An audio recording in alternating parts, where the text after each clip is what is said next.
नमस्कार सभी साथियों को, सभी को राम राम, खम्मा गणी, Radhe Radhe. Kuchaman online classes YouTube परिवार में आप सभी का स्वागत करता हूं। बेसिक चतुर्थ श्रेणी कर्मचारी भर्ती को लेकर हम टॉपिक वाइज क्वेश्चन देख रहे थे और जो हमारे राजस्थान भूगोल के टॉपिक दिए गए हैं उनमें आज हमारा अंतिम टॉपिक है। यहां पर हमें रुकना नहीं है, आप ये मत सोचना कि सर यहां पर रुक जाएंगे, नहीं भाई। अब वापस जो ये 10 टॉपिक है इनका पहले टॉपिक से वापस क्वेश्चन है वो आपको करवाए जाएंगे। इतने क्वेश्चन कि अगर आप पढ़ के चले जाओ तो इनसे बार भी एग्जाम में कुछ नहीं आएगा। दोस्तों आज जो हमने टॉपिक लिया है वो लिया आपदा प्रबंधन एवं जलवायु परिवर्तन, अंतिम टॉपिक दिया हुआ है और एक क्वेश्चन आने की प्रबल पूरी संभावना यहां से रहेगी। लगभग 40 क्वेश्चन इसमें रहेंगे और सेकंड इसका पार्ट जो 20 नंबर वीडियो आएगा उसमें 40, तो आपका काम यहां से हो जाएगा। इसलिए प्रत्येक क्वेश्चन को आप जरूर अटेंड करिएगा। सबसे पहले एक बार सभी साथी जो जुड़ रहे हैं वीडियो को लाइक शेयर और चैनल को सब्सक्राइब कर दीजिएगा। जियोग्राफी आने वाली है 20% और 20 प्रश्नों को करना है दमदार तैयार, क्योंकि सिलेक्शन का मुख्य आधार यही क्वेश्चन आपके बनने वाले हैं। सबसे पहले जो भी साथी इस वीडियो पर जुड़ रहे हैं वीडियो को लाइक कर दीजिएगा, एक बार सभी मित्रों तक शेयर कर दीजिएगा और जो नए मित्र पहली बार जुड़ रहे हैं वो चैनल को सब्सक्राइब करके बेल आइकन के अंदर ऑल नोटिफिकेशन है इसे ऑन कर लीजिएगा। समझ गए सभी साथी, ये इंपॉर्टेंट काम सबसे पहले रहेगा। पहला क्वेश्चन क्या कह रहा है कि आपदा प्रबंधन अधिनियम 2005 का मुख्य उद्देश्य क्या है। आपदा प्रबंधन अधिनियम 2005 और इसका मुख्य उद्देश्य क्या है। पर्यावरण संरक्षण, आपदाओं से प्रभावी बचाव और पुनर्वास। तो सही ऑप्शन आपका बी रहेगा और ऐसा क्वेश्चन ही एग्जाम के अंदर आपको देखने को मिलने वाला है। ऑप्शन बी है जो यहां पे क्या रहेगा आपका सही रहने वाला है। दोस्तों आपदाओं से प्रभावी बचाव और पुनर्वास। भारत में राष्ट्रीय आपदा प्रबंधन प्राधिकरण एनडीएमए का अध्यक्ष कौन होता है। यह इंपॉर्टेंट क्वेश्चन है एग्जाम की दृष्टि से और यह पक्का एक शिफ्ट में आएगा। आज कहता हूं ना आए तो जिस दिन एग्जाम हो उसके अंतिम पेपर वाले दिन मैं बात कर लूंगा। सही ऑप्शन जाएगा आपका प्रधानमंत्री। कौन होता है? प्रधानमंत्री। राष्ट्रीय आपदा प्रबंधन प्राधिकरण का अध्यक्ष प्रधानमंत्री। आपदा के प्रकारों में से कौन सा एक मानव निर्मित आपदा है। भूकंप, सुनामी, परमाणु दुर्घटना और चक्रवात। भूकंप जो प्रकृति आपदा देती है, भूकंप प्रकृति में है, सुनामी प्रकृति में है, लेकिन जो परमाणु से संबंधित घटनाएं हैं, जैसे कि अभी हमने न्यूज में भी सुना होगा कि भारत और पाकिस्तान के बीच सिंदूर ऑपरेशन हुआ, उसके बाद पाकिस्तान के अंदर जहां पर परमाणु हथियार रखे हुए थे वहां से 100 किलोमीटर के एरिया को खाली करा लिया गया कि वहां पे थोड़ा बहुत रिसाव हो गया।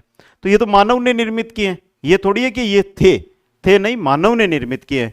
तो परमाणु जो भी चीजें हैं ये मानव निर्मित आपदाएं होती है। जैसे एक्सीडेंट आ जाए, दुर्घटना, वाहन दुर्घटना, तो ये मानव निर्मित है भाई। वाहन नहीं होते तो दुर्घटना नहीं होती वो। ओके, आगे चलिएगा। सुनामी मुख्य रूप से किस कारण से उत्पन्न होती है। ज्वालामुखी विस्फोट से, चक्रवात से, समुद्री भूकंप से या भारी वर्षा से। पहली बात, सुनामी का भी बहुत सारे साथियों को अच्छी तरह पता नहीं होगा। सुनामी होती क्या? सुनामी होती है कि जैसे ये हमारे पास पृथ्वी है और पृथ्वी का लगभग भाग है वो पानी है। मान लो कि ये इसका जो है महाद्वीपीय भाग है और बाकी ये है। अब इस जगह क्या आया? भूकंप आया। इस जगह क्या आया? भूकंप आया। और भूकंप के बाद जो पानी होता है इसके अंदर उतार चढ़ाव आता है और उतार चढ़ाव के बाद ये पानी इस प्रकार से यहां पर भयंकर तबाही मचाता है किनारे के ऊपर, और यही क्या होती है? सुनामी होती है, समुद्री भूकंप। सर्वाधिक सुनामियां बेसिक रूप से अगर आपको देखना है तो आप जापान जैसे देशों के अंदर देख सकते हैं, भूकंप हो, सुनामी हो, वहां पर ज्यादा, क्योंकि चारों ओर समुद्र है, बीच में छोटा सा देश है, तो सर्वाधिक वहीं पर आती है। दोस्तों अगला क्वेश्चन, गोल्डन ओवर का संबंध किससे है। गोल्डन ओवर और गोल्डन ओवर का संबंध किससे है यह आपसे पूछा गया है। आपदा प्रबंधन की योजना, घायलों को समय पर चिकित्सा सहायता प्रदान करना, प्राकृतिक आपदाओं की पूर्व चेतावनी या पर्यावरण संरक्षण। तो सही उत्तर निकलेगा कि घायलों को समय पर चिकित्सा सहायता प्रदान करना। घायलों को समय पर चिकित्सा सहायता प्रदान करना। दोस्तों गोल्डन ओवर सीधा क्वेश्चन आ सकता है, इंपॉर्टेंट क्वेश्चन रहेगा आपके लिए ये। अगला क्वेश्चन, क्वेश्चन नंबर 6 देखिएगा, भूकंप की तीव्रता को मापने के लिए किस उपकरण का उपयोग किया जाता है? जैसे कि कहीं पर भूकंप आता है तो हमें बताता है ना कि 6.4 की तीव्रता का है, 7.2 की तीव्रता का है, तो ये मापने का काम करता है रिएक्टर स्केल। कौन करता है? Richter scale. जगह जगह रिएक्टर स्केल है वो लगे हुए होते हैं दोस्तों। नेक्स्ट अगला क्वेश्चन, राष्ट्रीय आपदा प्रबंधन योजना भारत में कब शुरू की गई? राष्ट्रीय आपदा प्रबंधन योजना एनडीएमपी, एनडीएमपी जो योजना है ये भारत के अंदर लागू की गई थी 2016 के अंदर। कब लागू की गई थी? 2016 के अंदर। तो डी ऑप्शन आपका यहां पे सही रहेगा। अगला क्वेश्चन है, चक्रीय तूफान का मुख्य प्रभाव किस क्षेत्र में देखा जाता है? चक्रीय तूफान, चक्रीय तूफान का सर्वाधिक, जैसे हर साल हम पढ़ते हैं ना, गुजरात या महाराष्ट्र में भारी प्रभाव रहता है, बाकी मध्य प्रदेश हो, राजस्थान हो, यहां पर नॉर्मल प्रभाव रहता है, बारिश होती है, हवाएं चल सकती है, लेकिन उतना नुकसान नहीं होता। लेकिन लास्ट साल भी हमने देखा था गुजरात के अंदर काफी नुकसान हुआ था चक्रीय तूफान से। तो जो तटीय क्षेत्र होते हैं, जो तटीय क्षेत्र होते हैं, यहां पर काफी प्रभाव है वो चक्रीय तूफान के हमें देखने को मिलते हैं। जैसे भारत का ये तटीय इलाका है ना, ये प्रायद्वीपीय भारत है नीचे से, तो अगर यहां से चक्रीय तूफान आया है तो ये जो तटीय इलाका है, ये जो तटीय इलाका है इसको सर्वाधिक नुकसान पहुंचाता है। तटीय इलाका जिसको क्या करता है? सर्वाधिक नुकसान पहुंचाता है दोस्तों।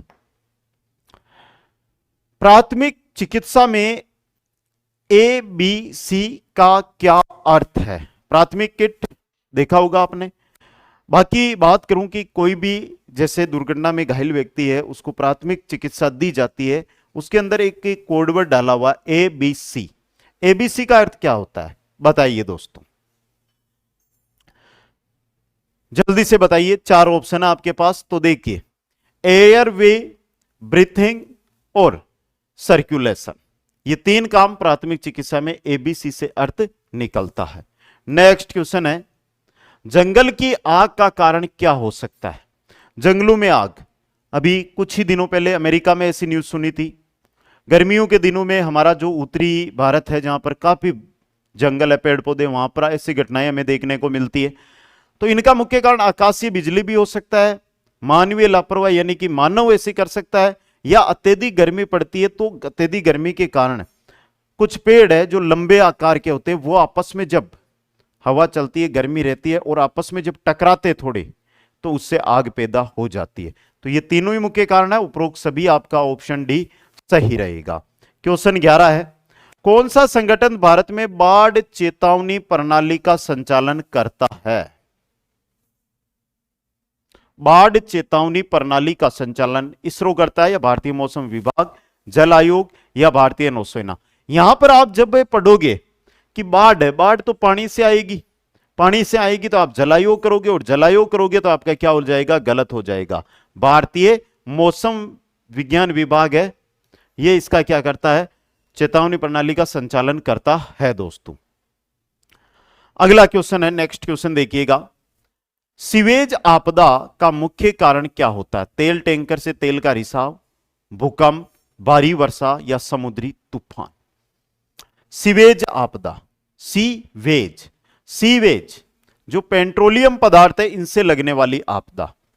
जैसे कि यहां पर हमें एक उदाहरण दिया हुआ है कि तेल टैंकर है, उससे तेल का रिसाव हो गया और उसमें आग लग गई, जैसे पेट्रोल है और उसमें आग लग गई तो वो काफी हानिकारक हो सकती है। कुछ ही दिनों पहले एलपीजी का जो सिलेंडर था उसमें दुर्घटना हुई थी राजस्थान के जयपुर शहर में, आपने सुना भी होगा, काफी निर्मम वहां पर मौतें भी हुई थी।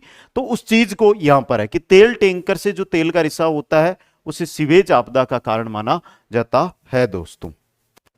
आपदा प्रबंधन के 4 चरण क्या है? आपदा प्रबंधन, इसके 4 चरण काफी इंपॉर्टेंट है भाई। आपदा बताकर नहीं आती है, आपदा जब आती है उसके बाद हम कुछ नहीं कर सकते हैं।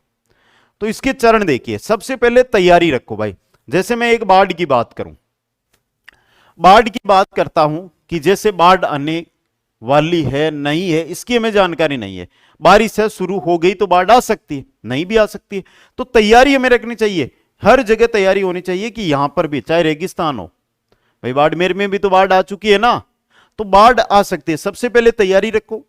जैसे ही कि बारिश हो रही है, नहीं रुक रही है, या नदी कोई है जिसमें पानी का भाव तेज है, साइड में बारिश आ सकती है, प्रतिक्रिया दीजिए। तुरंत राहत का और बचाव का कार्य है वहां पर शुरू कीजिए। जो भी बाढ़ प्रभावित इलाके हैं वहां से बचाइए। और अंत में पुनर्वास। वहां से आपने लोगों को निकाल तो लिया, लेकिन उनको रखने के लिए उनको भोजन पानी की व्यवस्था करनी चाहिए। तो ये 4 चरण होते हैं आपदा प्रबंधन के। ऑप्शन ए सही रहेगा। आगे देखिएगा, निम्नलिखित में से कौन सा प्राकृतिक आपदा नहीं है? चक्रवात प्राकृतिक है, भूस्खलन प्राकृतिक है, औद्योगिक दुर्घटना, जैसे कोई उद्योग है और उसमें जैसे भोपाल गैस त्रासदी थी, औद्योगिक घटना थी ये, तो ये आपकी क्या है? प्राकृतिक नहीं है, ये हमने पैदा की है। और सुनामी भी प्राकृतिक है। भूस्खलन की संभावना सबसे अधिक किस प्रकार के क्षेत्रों में होती है? मैदानी क्षेत्र में, मरुस्थल में, पर्वतीय क्षेत्र में, समुद्र। देखो, समुद्रीय तट पर पहली बात तो भूमि खिसकेगी भी नहीं, मरुस्थल में भूमि नहीं खिसकेगी, मैदानी क्षेत्र है, पर्वतीय क्षेत्र है भाई। अब देखो, ये पर्वत है कोई, और फिर ये आगे सीधा मैदान है, और ये मरुस्थल आ गया आपका, यहां पे मरुस्थल है, ये मैदान है, और ये पर्वत है। तो भूस्खलन मतलब यहां से कुछ मिट्टी का भाग है वो गिरेगा, तो भूस्खलन यानी ऊपरी भाग से नीचे की तरफ भूमि का रिसाव होना, पत्थरों का रिसाव होना, समझ गए? तो पर्वतीय क्षेत्रों में। अगला क्वेश्चन है, सेंडाई फ्रेमवर्क का मुख्य उद्देश्य क्या है? सेंडाई विकास परियोजनाओं का निर्माण, आपदा जोखिम को कम करना। सेंडाई जो फ्रेमवर्क है उसका मुख्य कार्य है कि जो आपदा जोखिम है इसको ज्यादा से ज्यादा कम किया जा सके। हर एक चीज, जैसे मकान बनाया जाए तो वह मकान बनाया जाए जो भूकंप का सामना कर सके। यह ना हो कि भूकंप 3 तीव्रता का आए और मकान गिर जाए। कुछ ना कुछ मकानों के अंदर भूकंप रोधी उपकरण या चीजें लगानी चाहिए। किसी चक्रवात के दौरान सबसे सुरक्षित स्थान कौन सा है? चक्रवात आ गया, अब चक्रवात में खुले मैदान में खड़ा रहना, पेड़ के नीचे शरण लेना। भाई खुले मैदान में हो, साइड से कोई पत्थर आके गिर जाएगा। पत्थर आते हैं ना, जो लोहे के, प्लास्टिक के बने हुए होते हैं, मकानों पे होते हैं, वो आ जाएगा। पेड़ की टहनी टूट के आ सकती है, पेड़ के नीचे पेड़ खुद भी गिर सकता है। पक्के मकान के अंदर रहना, नदियों के किनारे, नदियों के किनारे भी नहीं रहना चाहिए चक्रवात के, क्योंकि बारिश की वजह से नदियों में भी उफान आ सकता है। भारत में सुनामी चेतावनी प्रणाली कहां स्थित है? सुनामी चेतावनी प्रणाली है, ये भारत में कहां पर है? बताओ भाई। भारत में सुनामी चेतावनी प्रणाली है, ये हैदराबाद में। कहां पर है भाई? ये हैदराबाद के अंदर। अगला क्वेश्चन, बाढ़ आपदा में मुख्य प्राथमिकता क्या होनी चाहिए? बाढ़ आपदा है, बाढ़ आ चुकी है, तो अब आप वहां पे क्या करोगे? खाना और पानी देना, मलबे को हटाना, लोगों को सुरक्षित स्थान पर पहुंचाना। पहला काम यह होना चाहिए कि बाढ़ आ चुकी है जिस क्षेत्र में, वहां से लोगों को अच्छी जगह, ऊंचा वाला स्थान है वहां पर पहुंचाना। आपदा जोखिम न्यूनीकरण किसके द्वारा प्रोत्साहित किया जाता है? आपदा जोखिम न्यून हो, यह किया जाता है UNISDR के द्वारा दोस्तों। अगला क्वेश्चन देखिएगा, जलवायु परिवर्तन मुख्य रूप से किस कारण से हो रहा है? जलवायु का परिवर्तन, देखो आज की ही बात करूं मैं, अभी हमारे मई महीना चल रहा है, गर्मी के तेवर हमने देखे कितनी। तो साथियों, जो हमारा क्वेश्चन था, जलवायु परिवर्तन मुख्य रूप से किस कारण हो रहा है, आपके सामने क्वेश्चन है, आप जल्दी से इसका उत्तर देने का कष्ट कीजिएगा। जो वर्तमान में हम जलवायु परिवर्तन देख रहे हैं, इसका जो मुख्य कारण है साथियों, कुछ टेक्निकल इश्यू की वजह से बीच में ये क्लास रुकी थी तो वापस सेट किया है। उसका मुख्य कारण है ग्रीन हाउस गैसों का उत्सर्जन। ग्रीन हाउस गैसों का उत्सर्जन। ग्रीन हाउस प्रभाव का मुख्य कारण कौन सी गैस है? ग्रीन हाउस गैस का मुख्य प्रभाव रहता है कार्बन डाइऑक्साइड कर देना। अब नाइट्रोजन हो उनकी तरफ बजाना, कार्बन डाइऑक्साइड। नेक्स्ट है, ग्रीन हाउस गैसों में कौन सी गैस शामिल नहीं? Methane, carbon dioxide, nitrous oxide, organ शामिल नहीं है। कौन सी नहीं है? ऑर्गन इसमें शामिल नहीं है। नेक्स्ट है, जलवायु परिवर्तन के कारण वैश्विक तापमान में वृद्धि को क्या कहते हैं? वैश्विक तापमान में जो वृद्धि आज हम देख रहे हैं, हमारे सामने है, उसको कहते हैं ग्लोबल वार्मिंग। क्या कहते हैं? Global warming. नेक्स्ट क्वेश्चन है, पेरिस समझौता का उद्देश्य क्या था? पेरिस समझौता का उद्देश्य था कि जो वैश्विक तापमान वृद्धि है उसको 2 डिग्री सेल्सियस से नीचे सीमित करना। ऑप्शन सही रहेगा। अगला क्वेश्चन है, भारत में जलवायु परिवर्तन से निपटने के लिए कौन सी योजना शुरू की गई है? जलवायु परिवर्तन से निपटने के लिए राष्ट्रीय सौर मिशन शुरू किया गया है, स्वच्छ भारत अभियान, मेक इन इंडिया या डिजिटल इंडिया? तो सही रहेगा राष्ट्रीय सौर मिशन। अगला क्वेश्चन है, क्योटो प्रोटोकॉल किससे संबंधित है? क्योटो प्रोटोकॉल है, यह संबंधित है ग्रीन हाउस गैसों का नियंत्रण करना। ग्रीन हाउस गैसें जो भी है उनका नियंत्रण करने से संबंधित ये है दोस्तों। तो ये क्वेश्चन भी आपके लिए क्या बन सकता है? इंपॉर्टेंट बन सकता है। अच्छा क्वेश्चन है एग्जाम की दृष्टि से। अगला क्वेश्चन देखिएगा, निम्नलिखित में से कौन सी गैस ओजोन परत को नुकसान पहुंचाती है? ओजोन परत की जब बात आए तो क्लोरोफ्लोरोकार्बन है, और ओजोन परत के लिए CFC क्लोरोफ्लोरोकार्बन। वैश्विक जलवायु परिवर्तन का समुद्र स्तर पर क्या प्रभाव पड़ रहा है? भाई जो भी पहाड़ों पर बर्फ जमी हुई है वो पिघल रही है, मतलब तापमान में वृद्धि होगी तो समुद्र स्तर है वो बढ़ रहा है, समुद्र का जल स्तर है वो बढ़ता जा रहा है। नेक्स्ट क्वेश्चन है, जलवायु परिवर्तन के कारण कौन सा प्राकृतिक खतरा बढ़ रहा है? कौन सा बढ़ रहा है? चक्रवात आ रहे हैं और बाढ़ हो रहा है, चक्रवात और बाढ़ दोस्तों। नेक्स्ट क्वेश्चन है, भारत में जलवायु परिवर्तन पर कौन सी एजेंसी कार्यरत है? जलवायु परिवर्तन पर पर्यावरण, वन व जलवायु परिवर्तन मंत्रालय, यह एजेंसी है जलवायु परिवर्तन पर भारत में काम कर रही है। नेक्स्ट है, IPCC का पूरा नाम क्या है? भाई IPCC है, इसका पूरा नाम क्या है यह आपसे पूछा गया है, बताइएगा दोस्तों। Intergovernmental panel on climate change, option B देखिएगा, ऑप्शन बी है जो आपका यहां पे क्या सही रहेगा? सही। अगला क्वेश्चन है, जलवायु परिवर्तन के कारण कौन सा क्षेत्र सबसे अधिक प्रभावित होता है? कौन सा? तटीय क्षेत्र। कौन सा क्षेत्र होता है? तटीय क्षेत्र। बेसिक तो सभी प्रभावित हो रहे भाई, हम रेगिस्तान में बैठे हम भी प्रभावित हो रहे, लेकिन मुख्य रूप से तटीय क्षेत्र। ग्लोबल वार्मिंग के कारण ध्रुवीय क्षेत्रों में पिघलने से कौन सा प्रभाव पड़ता है? कौन सा? समुद्र का स्तर बढ़ जाता है। क्या होता है? समुद्र का स्तर बढ़ जाता है। नेक्स्ट क्वेश्चन है, ग्रीन हाउस गैसों के उत्सर्जन को कम करने के लिए कौन सी ऊर्जा सबसे उपयोगी है? तो वो है सौर ऊर्जा। भाई सूरज की गर्मी और सूरज का ताप है, इसको काम में लो। नेक्स्ट है, कार्बन फुटप्रिंट का क्या अर्थ है? कार्बन फुटप्रिंट, इसका अर्थ है ग्रीन हाउस गैसों के उत्सर्जन का कुल मापन। ग्रीन हाउस गैसों के उत्सर्जन का कुल मापन करना। निम्नलिखित में से कौन सी जलवायु परिवर्तन की रोकथाम के लिए उपयुक्त विधि है? जैव ईंधन का उपयोग। कौन सी है? जैव ईंधन का उपयोग। नेक्स्ट है, भारत में पेरिस समझौता के तहत 2030 तक कार्बन उत्सर्जन को कितना कम करने का लक्ष्य रखा गया? कितना? 30 से 35%। 30 से 35%। नेक्स्ट क्वेश्चन है, जलवायु परिवर्तन से अल नीनो का क्या संबंध है? जलवायु परिवर्तन से अल नीनो, यह समुद्र के तापमान में बदलाव से संबंधित है दोस्तों। अगला क्वेश्चन है, जलवायु परिवर्तन से संबंधित COP का पूर्ण रूप क्या है? कोप है, conference of parties. Conference of parties दोस्तों। तो ये थे आपके 40 क्वेश्चन जो कंप्लीट हुए। अब आपके सामने है चतुर्थ श्रेणी कर्मचारी भर्ती live batch, MCQ topic wise person, recorded batch, test series और एक नया शेड्यूल आधारित टेस्ट सीरीज अगले 2 दिन में आपको मिल जाएगा। शेड्यूल आधारित टेस्ट सीरीज है वो आपको मिल जाएगी, जिसके अंदर कम से कम आपको 80 टेस्ट रहेंगे, जिसमें 60 प्लस टेस्ट है वो आपके टॉपिक टेस्ट रहेंगे और 20 के आसपास आपके मेजर टेस्ट रहेंगे। प्रतिदिन एक समय फिक्स होगा, उस पर आपको टेस्ट उपलब्ध करवाया जाएगा और उसमें टॉप 3 की रैंक है वो डिक्लेयर की जाएगी। सभी को धन्यवाद, बहुत बहुत धन्यवाद।